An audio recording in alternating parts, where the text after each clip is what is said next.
Hello, my name is Ewen Crilley, student number 100373851 from the University of Derby Online. My tutor for this module is Zoe Conlon. This is Managing Service Quality, Coursework 2.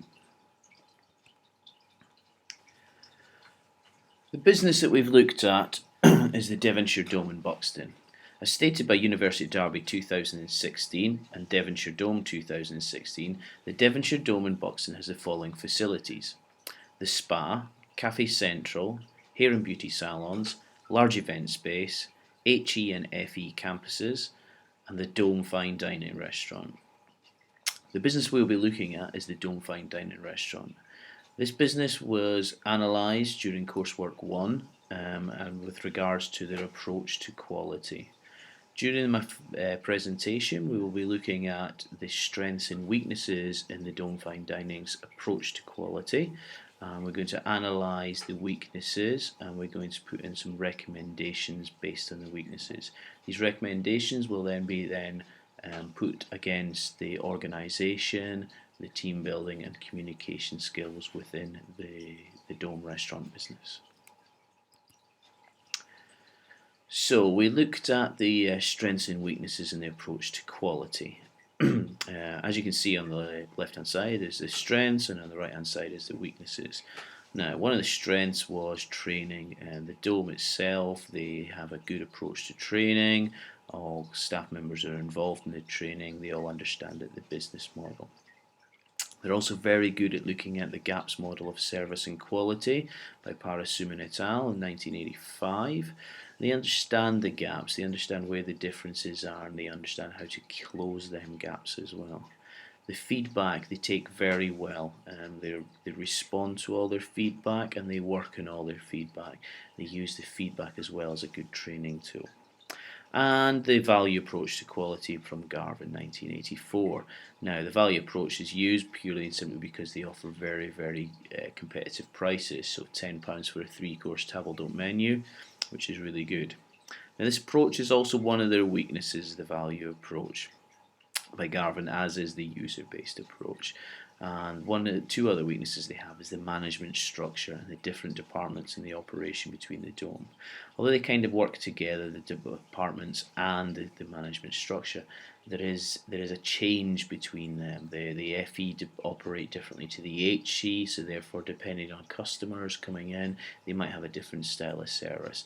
There is also an operational team that look after the management structure, and they tend to be not working with the teams. If you look at approaches to management quality systems, so according to Dale 2003, you could take two forms of approaches. One of the approaches is the company quality manual, and the other approach is the procedures manual. In hospitality, these come under standard operation procedures. It's something they don't use, however they do need to improve on the standard operation procedures. They have got some good ones and they work really well regarding staff training, etc. But they need to start looking at procedures of service, etc. So the recommendations that we were going to look for regarding their weaknesses in the departments. Okay. We're looking at the management restructure, as we said before. The management restructure, so that they're all working towards the same goal. Now, we looked at National Occupational Standards 2008 and states that the manager is responsible for assuring quality in the organisation. This comes back to the commercial operation which actually runs the Dome. They will then have an influence from the HE and FE heads of department, and will work towards that common goal and then move that through into the FE lecturers and HE lecturers and HE trainers who are then delivering the service. They will then all work on the exact same standard. They're also going to enhance the use of SOPs in training. According to Dale 2003, the objective of quality assurance is to get every person in the organisation to take personal responsibility for the quality and the processes which they are accountable for. It's not necessary for everybody to perform their tasks in accordance with their training. So this will then work on the training that they use, which is very effective, but also enhancing these SOPs. This will then be a recommendation which goes forward. We'll also look at gaining certification in ISO 9000. So according to ISO 2015, it is recommended that an organisation performs internal audits to check how their quality management system is working. So with the recommendation put in is going to enhance the quality management, but then obviously what we're then going to look at doing is then gaining that certification, which is then going to enhance the framework. Using that, we're going to work alongside the Hospitality Assured framework, which they use at the Dome. With the Hospitality Assured framework, that's then going to move them on to gain the ISO certification. So I mentioned the National Occupational Standards and how they use the National Occupational Standards, and through National Occupational Standards 2008 I looked at managing quality systems. 3 points on these standards was the management and leadership. Point 1 was to communicate the purpose and objectives to all team members, and point 2 was involve members in planning the team and their objectives, and point 3 is to ensure that each member of the team has personal work objectives and understands these objectives. Okay, according to National Occupational Standards 2008, managers are responsible for assuring equality in the organisation. So again, using these standards, we're then going to work on making sure that communication works, the team works, and it delivers.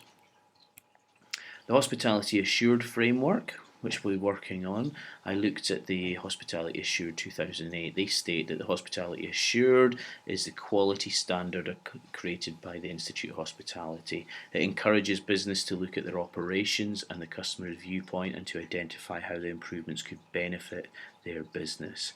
So this framework we're going to use is going to help the Devonshire Dome in their approach to quality management.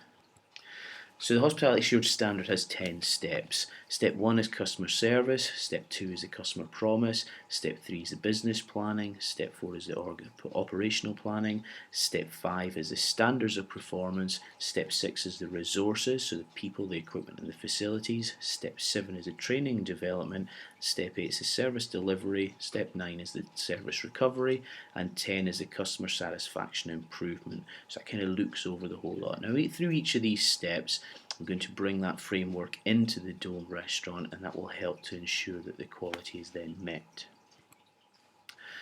So when we apply this framework, this then puts the application into the organisation, into the team roles, and develops the communication. So that was our goal at the start, was to make sure that the recommendations we put forward it can be applied into the framework.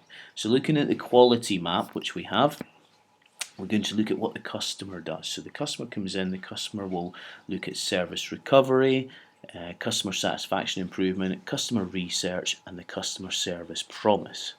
The organisation, so the management structure, which we said before, the organisation is going to look at the business leadership and planning, and the operational planning and standards of performance. So they're going to get that common goal which we wanted, which will then bring into the employees. The employees will bring the resources, the training and development, and the service delivery, and this will provide the identified achieved service and business excellence. So that's taking the Hospitality Assured framework and developing that.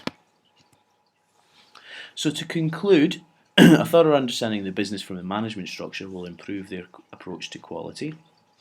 The use of the standard operation procedures and the Hospitality Assured framework will bring together the quality management approach and help to gain certification from Hospitality Assured, which will then further go on to develop into the ISO 9000 certification. Through the Hospitality Assured standards, the team will work together for a fuller understanding of the common goal and bring customer satisfaction and help with the communication towards the team. The training and development side will improve the teamwork and also help the departments involved to reach the standard. Again, working on the communication and the teamwork. According to Dale 2003, the objective of quality assurance is to get every person in the organisation to take personal responsibility for the quality of the processes in which they are accountable. Through these recommendations, the Devonshire Dome will be able to make the improvements across the organisation, the team roles and the communication within the business. These recommendations will in return move the Devonshire Dome to offer a better, consistent customer experience and satisfaction. This will increase the revenues and visitors to the business. My references I used was Dale 2003 for managing quality, Garvin 1984 for what does product quality really mean, the Hospitality Assured framework with the induction pack, National Occupational Standards, the Devonshire Dome website, the University of Derby website, ISO standards website, management standards which gave me the management quality systems, and Parasumin ATAL for the management service quality. Thank you so much for listening.